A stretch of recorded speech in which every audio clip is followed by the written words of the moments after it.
He arrived at the wedding in the only suit he owned, planning to sit quietly near the back and slip out before anyone noticed him.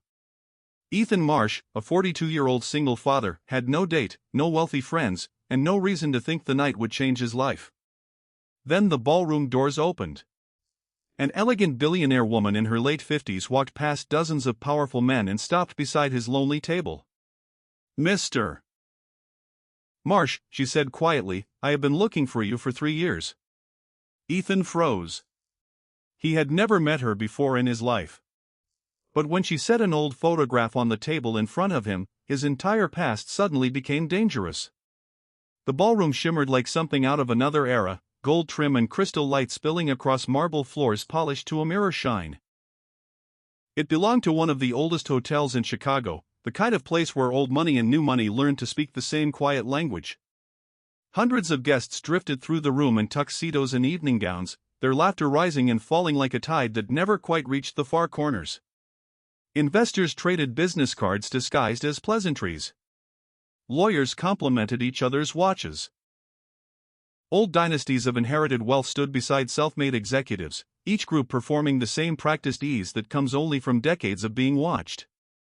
Near the back of the room, far from the string quartet and the cascading flowers, Ethan Marsh sat alone at a small round table meant for 6. He was 42, though the weariness in his eyes made him look older, and nothing about him matched the glittering crowd around him. His suit was clean but clearly not new, the kind a man buys once and makes last a decade. His watch was plain, the kind that told time and nothing else. He had come with no driver waiting outside, no assistant trailing behind him, no circle of admirers pretending to laugh at his jokes. He had come because the groom, a man named Daniel Whitfield, had once been his closest friend, back before Ethan's life had taken a quieter, harder turn. Ethan wasn't envious of the room around him. He hadn't come to be seen, and he had no interest in impressing anyone. He simply wanted to watch his old friend get married, offer a sincere congratulation, and leave before the dancing began. But rooms like this one had a way of noticing outsiders, the way a held breath notices a draft. A guest passing by paused at his table and asked, almost lazily, whether he belonged to the bride's side of the family.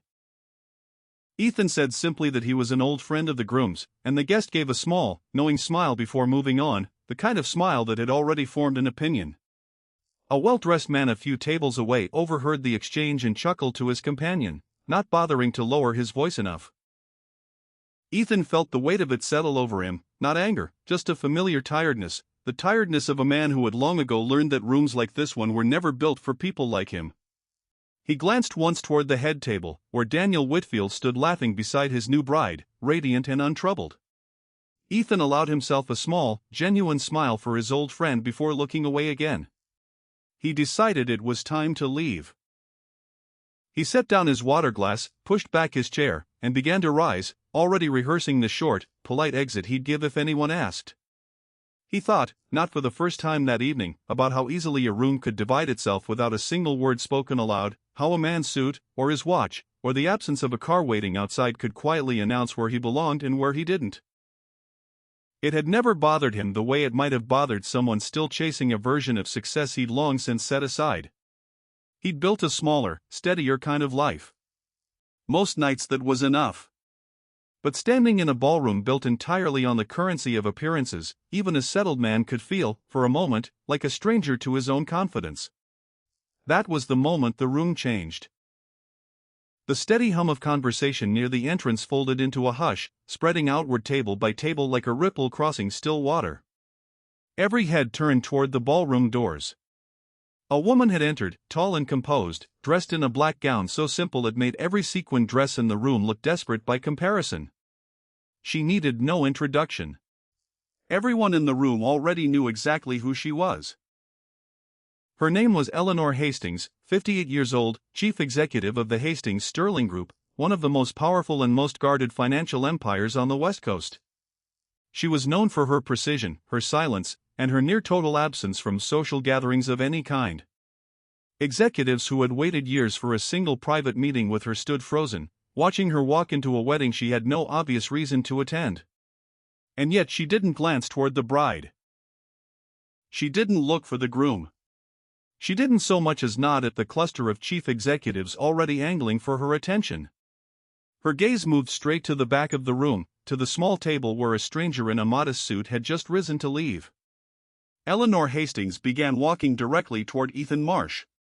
And everyone in that ballroom, including Ethan himself, had no idea why. Eleanor crossed the room without hesitation, her heels striking the marble in a steady rhythm that seemed to quiet the room further with every step. Waiters paused mid-stride. Conversations dissolved into half-finished sentences. By the time she reached the small back table, Ethan was standing, caught between leaving and staying, unsure which impulse to trust. He straightened instinctively, the way people do in the presence of someone whose authority fills a room before she even speaks. She studied him for a long moment, longer than politeness usually allowed, as though confirming something she'd already decided was true. Then she asked, quietly but clearly, "Are you Ethan Marsh?" He said that he was, his voice steady despite the unfamiliar attention now fixed on him from every direction. Without waiting for an invitation, Eleanor pulled out the empty chair across from him and sat down, an act so unexpected that a ripple of whispers moved through the surrounding tables. Billionaires didn't sit with strangers. They summoned people to their tables, not the other way around. From her small black clutch, Eleanor withdrew a worn envelope, its edges softened by years of handling. She placed it on the table between them without a word, sliding it toward him with 2 fingers. Ethan looked at it, then at her, then opened the flap and drew out a single photograph. Its surface had faded with age. In the image stood a younger version of himself, next to a car that had clearly been in a serious accident, twisted metal and shattered glass frozen in that one captured second. Ethan recognized the photograph immediately, though it took him a moment to understand what he was truly looking at. This was a moment from his past that had never been documented, never photographed, never shared with anyone outside a small circle he'd long since lost touch with. He asked her quietly where she had gotten it.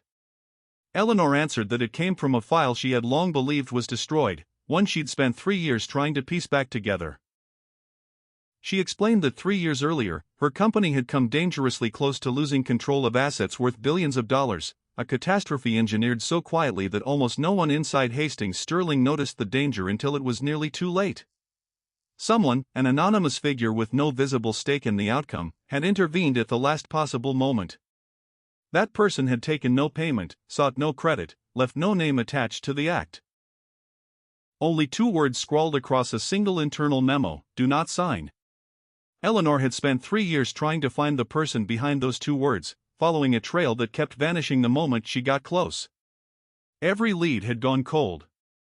Every name had turned out to be false. And now, sitting across from him at the back of a stranger's wedding, she finally understood who that person had been all along. Ethan denied it immediately, insisting he had only performed a brief, unremarkable technical repair for Hastings Sterling years earlier, nothing more than routine maintenance work anyone in his former field could have done. But Eleanor's eyes didn't waver. She leaned in slightly, her voice dropping low enough that only he could hear it over the distant music. "You didn't simply fix an error," she said. "You stopped something far larger than that. And I think you knew exactly what you were stopping." Ethan's jaw tightened. The easy explanation he'd rehearsed for years suddenly felt thin in his own mouth. Eleanor held his gaze without blinking, and in that stillness, surrounded by hundreds of oblivious guests, she said the words that would unravel everything he'd spent years trying to leave behind. "You saved my entire company. And I've been trying to thank you ever since." What Eleanor didn't yet know was how much of Ethan's past remained buried beneath the quiet life he now led. Years before that wedding, Ethan Marsh had been one of the most gifted financial systems engineers in the industry, though almost no one outside a small circle had ever known his name. He avoided recognition the way other men avoided debt. He had a rare, almost unsettling gift for spotting the exact place where a system's architecture concealed a flaw, the kind most analysts walked past 100 times without ever seeing. He never sought conferences, interviews, or public credit. He preferred the quiet satisfaction of solving a problem no one else could name, than disappearing before anyone thought to ask who had solved it. But a personal tragedy years earlier had pulled him entirely out of that world, a private family loss that reordered everything he valued and left him uninterested in returning to the corporate towers he'd once moved through so easily. From that point forward, Ethan built a smaller, simpler life, one measured not in salary but in the steadiness he could offer as a single father raising a child largely on his own. He'd spent years choosing stability over recognition every time the two competed for his attention. His days now revolved around ordinary things, quiet mornings, dependable routines, work that asked nothing of his name or his past. He no longer chased money, and he'd made peace with the life that most of the guests in that glittering ballroom would have considered unremarkable, even beneath them. There had been a time when the same instincts he now used to notice a strained smile or a nervous glance had instead been used to notice a single misaligned decimal buried inside thousands of pages of financial modeling, the kind of error that could sink a company if left alone long enough. He had once been the person executives quietly called at midnight when nothing else made sense, the man who could look at a wall of numbers and see, almost instinctively, the exact place where the story being told didn't match the story being hidden. He had walked away from all of it without regret, choosing instead the quieter work of packing lunches, attending parent conferences, and building a life around a responsibility no boardroom could ever fully understand. He didn't miss the recognition. He had simply never needed it in the first place. Eleanor asked him plainly why he had never come forward to claim any reward for what he'd done, a question she'd turned over in her mind for 3 long years without a satisfying answer. Ethan told her the truth without embellishment. He hadn't saved her company for money. When she pressed further, asking what he had wanted instead, he fell silent for a moment, weighing whether the answer was even worth giving to a stranger. Finally he said he only wanted to understand why the danger had been created in the first place, not who had stopped it, but who had built it. That answer landed differently than Eleanor expected. She had come searching for a hero to thank. Instead she'd found a man who had already moved past gratitude and straight into suspicion, someone who had never believed the near collapse of her company was an accident at all. Ethan's quiet certainty told her something she'd spent 3 years refusing to consider, that the danger to Hastings Sterling hadn't come from outside forces or market misfortune, but from somewhere much closer to home. Eleanor felt the ground shift slightly beneath the conversation, as though the man across from her held not just an answer but a warning she was only now prepared to hear. Neither of them noticed, at first, the man standing near the edge of the stage who had gone very still the moment he recognized the two of them speaking together. He watched for only a few seconds before turning and walking briskly out of the ballroom, weaving through waiters and guests with the urgency of a man trying not to look like he was running. The mood shifted for Eleanor almost immediately, though nothing around them had visibly changed. She scanned the crowd with new attention and found the face she'd been half expecting to see. A senior figure from her own company stood near the head table with a drink he hadn't touched in several minutes. His name was Victor Kane, 52 years old, one of the most trusted advisors within Hastings Sterling, and a man Eleanor had once considered nearly family. Victor had helped her build much of what the company had become over nearly 2 decades, standing beside her through every acquisition, every crisis, every late night spent rewriting strategy on hotel stationery. He was, by every outward measure, the most loyal person in her professional life. But Ethan noticed something the moment his eyes landed on Victor across the room, something Eleanor herself had missed entirely in the relief of the reunion. It wasn't surprise on Victor's face. It was fear, sharp and immediate, the kind that flickers across a person's expression before they can control it. Ethan leaned in and told Eleanor quietly that she should stop speaking with him so openly in this room. When she asked why, his answer was simple and unsettling. Because that man over there already knows exactly who I am. Eleanor glanced toward Victor again, and this time he turned away almost too quickly, as if the act of looking back had cost him something. Ethan explained, in a low, measured voice, that years earlier he had discovered an unusual pattern buried inside a routine set of financial transactions, small irregularities that individually meant nothing but together suggested something deliberately hidden. Just as he'd begun tracing the pattern further, the entire file had been sealed without explanation, his access cut off, as though someone had been watching his progress in real time. At that time, only a small handful of people held the clearance necessary to lock a file that quickly. And Victor Kane had been one of them. Eleanor resisted the idea instinctively, the way anyone resists a betrayal they aren't ready to name. Victor had stood beside her for almost 20 years. He had helped her navigate hostile takeovers, board disputes, and family disagreements over inheritance that had nearly torn the company apart before it truly began. It felt impossible that the same man could be the source of the danger Ethan was describing. But Ethan offered something small and specific, a detail that couldn't be easily dismissed. A short alphanumeric code that had appeared faintly in the corner of the old photograph she'd given him, one belonging to a classified internal project. Eleanor studied the code and felt something cold settle in her chest as recognition dawned.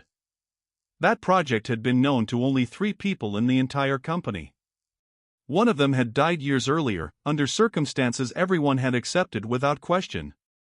The second person sitting at this very table was herself. And the third, the one still very much alive and standing only a few tables away in a room full of witnesses, was Victor Kane.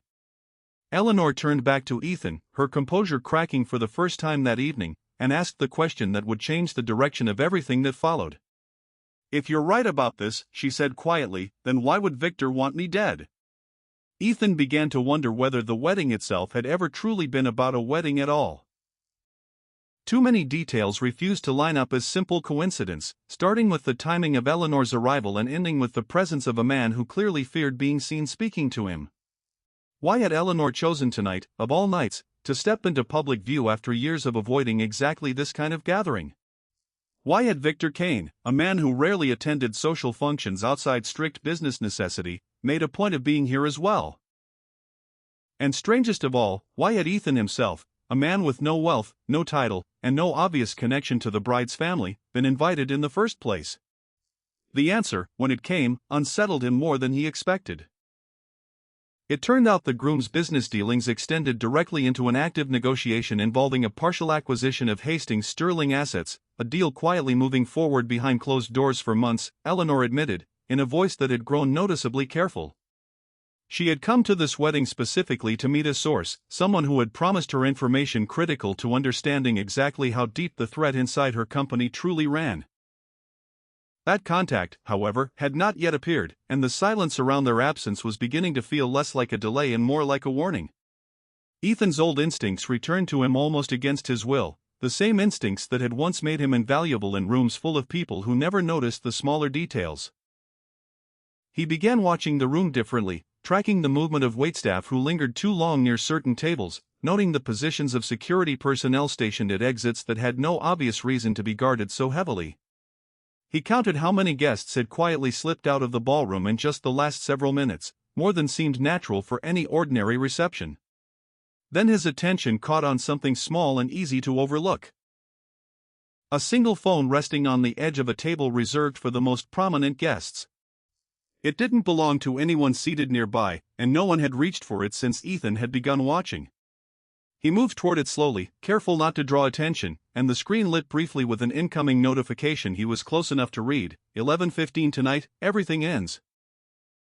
He stepped back from the table slowly, careful not to draw the attention of 2 men standing nearby in low conversation, their posture a little too rigid for casual wedding chatter. One of them wore an earpiece disguised beneath his collar, the kind of detail only a man who'd once studied systems for a living would think to notice. Ethan let his eyes move across the room once more, cataloging exits, counting faces he didn't recognize among the catering staff, feeling the old, familiar tightening in his chest that used to come right before he found something no one wanted found. Ethan returned immediately to Eleanor and told her what he'd seen, watching her expression shift from confusion to genuine alarm as the meaning settled over her.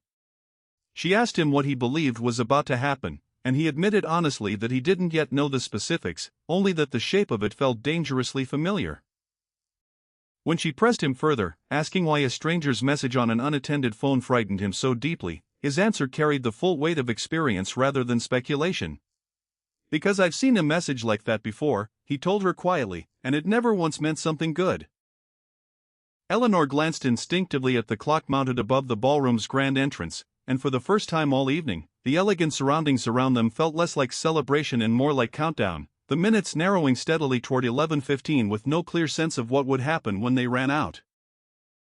Eleanor led Ethan away from the noise of the reception, through a quiet corridor to a small private room usually reserved for wedding party preparations, now empty except for a single lamp and 2 chairs facing each other. For the first time that night, she allowed her practiced composure to fall away entirely, admitting things she had never said aloud to anyone outside her own closest circle. She wasn't, she told him plainly, entirely innocent in the story that had brought them both to this room. In the early, ambitious stretch of building Hastings Sterling into what it eventually became, she had placed enormous trust in a small group of advisors, trust she now understood had been dangerously uneven. Victor had helped her expand the company far beyond what she could have accomplished alone, guiding acquisitions and negotiations with a steady hand she'd come to rely on completely. But somewhere along the way, quietly and patiently, he had also begun building a network of influence entirely his own, one that answered to him long before it answered to her. She spoke slowly, choosing each word with the care of someone unaccustomed to admitting weakness in front of another person. Ethan found himself listening not as a former engineer sizing up a problem, but as a man genuinely moved by the effort it clearly took her to be this honest. The lamp between them cast a soft light across the small room, and for a moment neither of them said anything at all, the silence carrying more weight than either was ready to fill with words. Eleanor asked Ethan directly for his help untangling the full extent of what had been hidden inside her own systems, a request that clearly cost her something to make. Ethan refused at first, telling her honestly that he had spent years deliberately staying away from that world and had no desire to be pulled back into it now, regardless of what was at stake.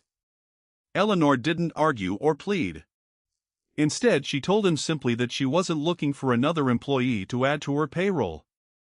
She was looking for the one person left who wasn't afraid of her. Ethan asked what exactly he would gain by agreeing to help her, and her answer surprised him more than any figure she could have offered. Freedom, she said, was the only thing she believed she could genuinely give him. When he pressed her to explain, she admitted she had quietly studied enough of his life to understand something important about the man in front of her. Ethan had never wanted to become the wealthiest man in any room. He wanted only to stop being controlled by a past he had never fully resolved. She proposed placing him in charge of an independent fund, one built specifically to correct old mistakes buried deep within the company's history, mistakes that had never been properly accounted for. Ethan still hesitated, unwilling to commit so quickly to something with consequences he couldn't yet fully measure. But then Eleanor said something quieter and far more honest than anything spoken between them so far. "I'm not looking for you because of the money," she told him. "I'm looking for you because I trust you." It was in that small, unguarded room, far from the noise and performance of the ballroom outside, that something began between them that neither had expected nor planned. It wasn't sudden or theatrical, not the kind of instant spark found in careless romance. It grew instead from something steadier, built on mutual respect and the strange intimacy of two people who now shared a secret large enough to reshape both their lives. Ethan finally exhaled and said the words that would set everything in motion. "All right," he told her. "I'll help you." What he did not yet know was that Eleanor herself was still holding back the largest secret of all, one that would test everything they had just begun to build between them. The apartment he shared with no one now felt different in those first few nights of work, papers spread across a table that usually held nothing more complicated than bills and grocery lists. He worked late into the night the way he used to years ago, a cup of coffee going cold beside him as he traced numbers across 3 separate monitors borrowed from a friend who no longer used them. It was strange, he thought, how quickly the old rhythm returned, as though the years away had only paused something rather than ended it. Ethan began his investigation quietly, working through the fragments Eleanor provided with the same patient precision that had once made him one of the sharpest minds in his field. Within days he uncovered a shell company tied directly to Victor Kane, layered carefully through several intermediaries designed to obscure its true ownership from anyone conducting a routine review. It was exactly the kind of structure a man like Victor would have known how to build, methodical and nearly invisible to anyone without the patience to trace it back far enough. But as Ethan dug deeper into the surrounding documents, a name he hadn't expected began appearing alongside Victor's, threaded quietly through the same paperwork. It was Eleanor's own name, attached to an authorization dated years earlier, one she had clearly not mentioned during their private conversation. Ethan brought the documents directly to her, watching closely as her expression shifted from confusion to something heavier, something closer to guilt. Eleanor admitted, without excuses, that she had signed a confidential agreement many years before, one she'd believed at the time was routine and largely unremarkable. She had never imagined Victor would eventually use that same agreement as a foundation for something far more damaging. But her signature, however innocently given, had been the very thing that opened the door Victor later walked through unchallenged. Ethan felt something cold settle between them, disappointment sharper than he expected given how quickly trust had formed between the two of them. "You didn't tell me everything," he said, his voice quiet but unmistakably firm. Eleanor didn't try to soften the moment or explain it away. "I was afraid," she admitted, "that if you knew, you'd walk away from all of this. And from me." Ethan told her plainly that he despised being lied to, a wound that clearly ran deeper than this single conversation, rooted in some earlier chapter of his life he didn't elaborate on. Eleanor didn't defend herself further. For the first time since Ethan had met her, the most powerful woman in that ballroom allowed herself to appear genuinely vulnerable, stripped of the composure she wore like armor in every other setting. "I've lost too many people chasing money," she told him quietly, her voice barely above a whisper. "I don't want to lose another person chasing power." Something in Ethan's expression softened as he watched her, no longer seeing a billionaire executive but a woman who had spent decades protecting an empire at increasing personal cost. Their fragile progress was interrupted before either of them could fully process what had just passed between them. Ethan discovered, buried within a set of internal communications, that Victor was preparing to release a document to the full board of directors within days, one carefully constructed to strip Eleanor entirely of her control over the company she had spent her life building. The quiet war they had only just begun fighting together was about to become very public, and there would be no time left to prepare slowly. Victor moved first, and he moved decisively. A carefully constructed document reached the board of directors within 48 hours, accusing Eleanor of financial manipulation so serious it threatened both her leadership and her freedom. Shareholders reacted immediately, panic spreading through trading floors as the company's stock value dropped sharply within hours of the accusation becoming public. Victor appeared before a cluster of financial reporters outside company headquarters, his expression carefully arranged into something resembling reluctant duty. "I am only protecting this company," he told them, his voice calm and convincing in a way that made Eleanor's stomach turn when she watched the footage later that evening. Eleanor found herself isolated almost overnight, watching colleagues who had stood beside her for years suddenly grow distant, unwilling to be seen defending someone under this level of scrutiny.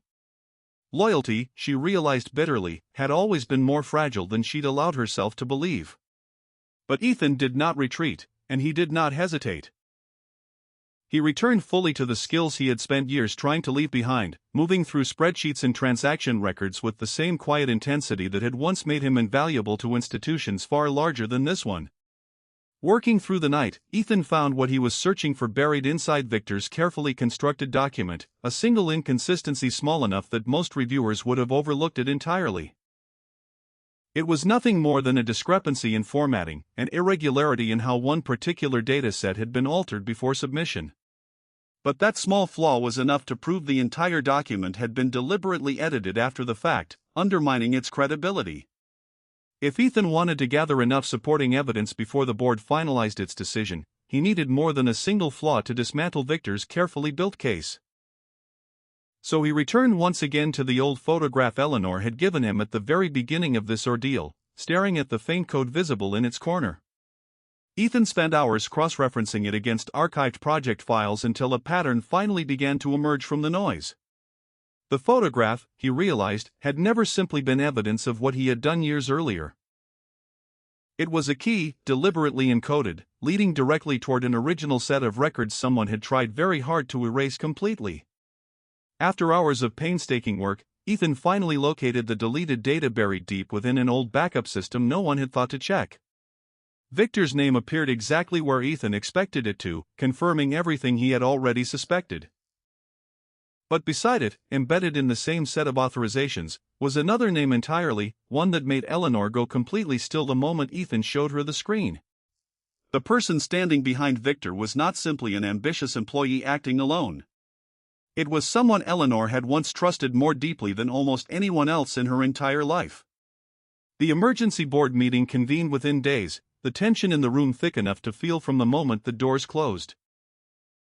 Victor arrived with the calm confidence of a man who believed he had already secured his victory, greeting several board members with the easy familiarity of someone certain his position was unassailable.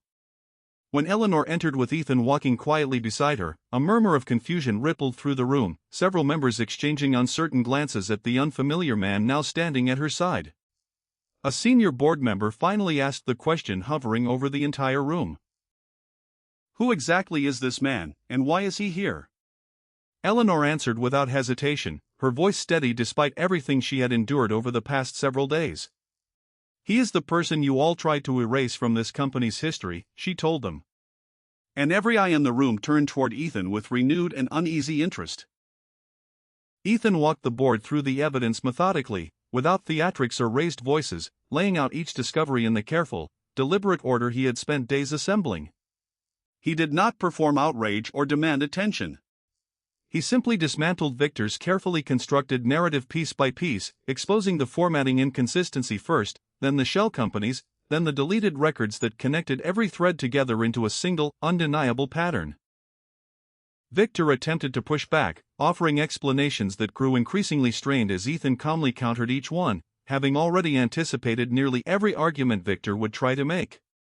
Eventually the evidence made clear that Victor had not acted entirely alone, that funds traced through multiple shell entities led directly to a second individual whose involvement Eleanor had never once suspected. The full scope of the conspiracy unfolded before the stunned board layer by layer until nothing remained hidden. For a long moment after Ethan finished speaking, no one in the room said anything at all. Victor's confident posture had folded inward, his hands gripping the edge of the table as though it were the only thing still holding him upright. One board member finally broke the silence, asking quietly how long Victor had known his position was built on evidence that would not survive real scrutiny. Victor offered no answer, and his silence spoke more clearly than any statement he could have made in his own defense. Victor's authority within the company was stripped from him before the meeting even concluded, his carefully built case collapsing entirely under the weight of evidence he had never expected anyone to find. Eleanor, meanwhile, was fully cleared of every accusation leveled against her, her reputation restored in the eyes of a board that had nearly abandoned her only days earlier. And yet, despite the clear victory, Ethan found himself unable to feel entirely settled by what had just happened. He noticed something shifting in Eleanor that went beyond simple relief. She no longer seemed interested in rebuilding her empire exactly as it had existed before, no longer content to keep running the company using the same instincts that had allowed someone like Victor to operate undetected for so many years. She wanted, instead, to correct the things she had spent decades quietly overlooking. After the meeting ended, she found Ethan waiting near the elevators, and she asked him softly where he intended to go next. "Home," he told her simply. "And what about me?" she asked. Ethan looked at her for a long moment before answering. "That is something only you can decide." Eleanor's answer came without hesitation, her voice steady in a way it hadn't been throughout the entire ordeal. "Then let me be the one who decides this time," she told him. And something in the quiet certainty of those words settled between them like the first calm moment either of them had known in weeks. Months passed, and Hastings Sterling slowly transformed under the weight of everything that had come to light. Eleanor voluntarily gave up a portion of her own authority, redirecting significant resources toward a new initiative built specifically to support people the corporate world had quietly discarded over the years, much the way it had once discarded the man who eventually saved her company. Ethan took on a role as an independent advisor, deliberately avoiding any title that would place him back inside the machinery of ambition he had walked away from so many years earlier. He never became the wealthiest man in any room he entered, and he never sought the kind of recognition that had followed Eleanor throughout her career. He needed no elevated position, no headline, no seat at the head of any table. He simply continued living the same modest, deliberate life he had built for himself long before any of this began. But something had changed nonetheless, quietly and permanently. The people who mattered now understood exactly what he was worth, not in dollars, but in the steadiness he brought to every room he entered. The fund Eleanor built in the following months quietly grew into something larger than either of them had initially imagined, reaching people who had spent years being overlooked by systems built to reward only the loudest voices in the room. Ethan never asked for his name to be attached to any of it, content instead to watch the work unfold from a distance, offering guidance only when someone specifically sought it out. Eleanor, for her part, began appearing less often at the kind of glittering events she once used to command a room, choosing instead the quieter meetings where real decisions were actually made. Eventually, the story circled back to where it had first begun, inside a ballroom filled with candlelight and quiet celebration. This was not the same wedding that had started everything months earlier. It was a smaller, private gathering held long after the chaos had settled, once every consequence had been faced and every truth had finally found its place. Ethan arrived wearing the same simple, understated suit he always wore, unchanged by everything that had happened around him. Eleanor crossed the room toward him. And this time there were no hundreds of eyes watching, no boardrooms waiting to pass judgment, no hidden agendas lingering beneath polite conversation. There was no empire to defend and no conspiracy left to untangle. There were only two people who had each spent years being quietly alone in very different ways, finally standing together with nothing left to hide. "Do you remember the first time I walked toward your table?" she asked him, a faint smile already forming at the corner of her mouth. "I remember," Ethan answered. "What were you thinking?" she asked. "I thought you wanted to discuss business," he admitted. Eleanor laughed softly, the sound warmer and more unguarded than anything he had heard from her during those first tense weeks. "I thought the exact same thing," she told him, shaking her head slightly at how far they had both come since that night. Together they walked out of the ballroom, leaving behind the noise and light for the quiet stillness of the evening air outside. The lesson at the heart of this story is simple and unshakable. A man doesn't need wealth to hold real value, and a woman doesn't need power to be genuinely loved. And sometimes, without warning, an entire life changes direction in the exact moment a person believes they have been forgotten by the world around them. Before leaving, Ethan paused and glanced back toward the small table near the rear of the room, the same kind of table he had once sat at completely alone, waiting for a night to end so he could quietly disappear from a world that had never seemed to notice him. The chair sat empty now, catching the last soft light of the evening. He allowed himself a small, private smile at everything that distance now represented. Then he turned back toward Eleanor, who was already watching him with an expression far gentler than the composed executive the world usually saw. She reached her hand out toward him, and without hesitation, Ethan took it.